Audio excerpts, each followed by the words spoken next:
warahmatullahi wabarakatuh.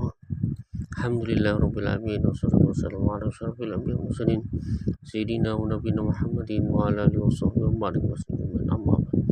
Hadirin jemaah Indonesia yang berada, marilah kita sama-sama untuk mudzakarah mengingat ilmu yang telah terdahulu. Mudah-mudahan segala dosa dan kesalahan kita diampuni oleh Allah Subhanahu wa taala dan segala amal ibadah kita diterima oleh Allah Subhanahu wa taala.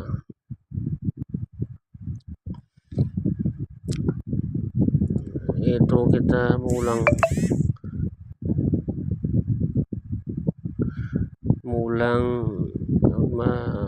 mudzakarah kita, yaitu masa istinja di dalam kitab Mabadi'il Mufaqih.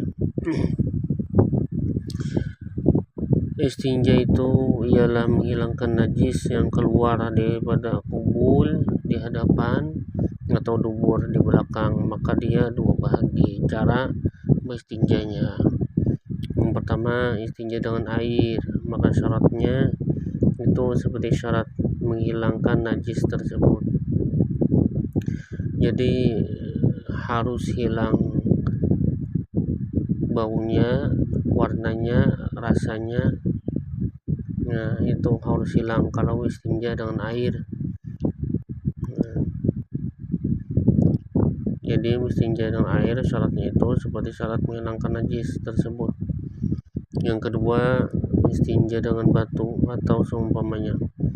Kata seumpamanya itu misalnya yang kasat seperti tisu atau kain misalnya, maka disyaratkan bahwa ia kasat, suci dan bukan barang yang dihormati pada syara.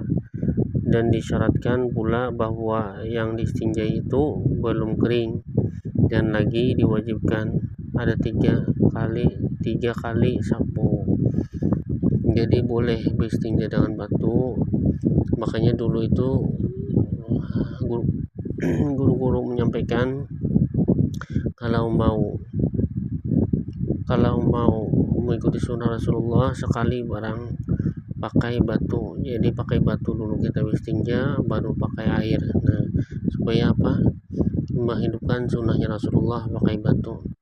Jadi boleh beristinja itu dengan tiga biji batu atau benda yang kasat. Syaratnya istinja itu kalau kotoran besar atau uangnya besar sebelum kering tahinya. Nah, boleh. Kalau sudah kering maka tidak bisa lagi dengan batu, harus dengan air.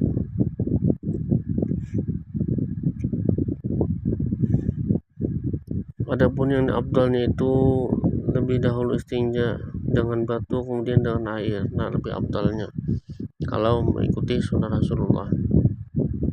Disunatkan tiap-tiap orang yang hendak masuk ke jamban itu mendahulukan kaki yang kiri dan membaca doa ini sebelum masuk.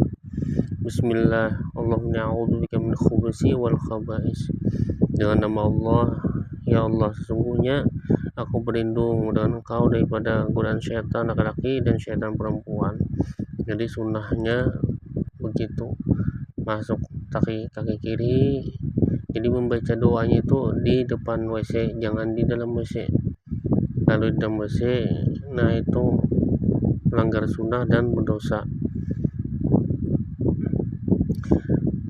Dan kemudian dibaca sudah keluarnya. Kalau sudah membasuh mau keluar WC, di luar WC bacanya alhamdulillahilladzi adzhaba 'anil adza wa afani. Ampunilah dosaku ya Allah. Pujian bagi Allah yang menghilangkan daku daripada penyakit dan mensehatkan daku. Dan sunat pula membaca doa ini, Allahumma tahhir qalbi minan nifaqi wa hasin farji minal fawahisyi. Ini doa kalau membasuh tahi, membasuh kotoran belakang, sampai membacanya di dalam hati. Kada boleh disebutkan dilapaskan di mulut, kada boleh, harus di dalam hati menyebutkannya kalau mau mengamalkan sunnah ini. Allahumma tahhir qalbi minan nifaqi wa hasin farji minal fawahisyi. Ya Allah, sucikanlah hatiku daripada sifat munafik, dan peliharakanlah keluargaku, kalau kemaluanku daripada segala kejahatan.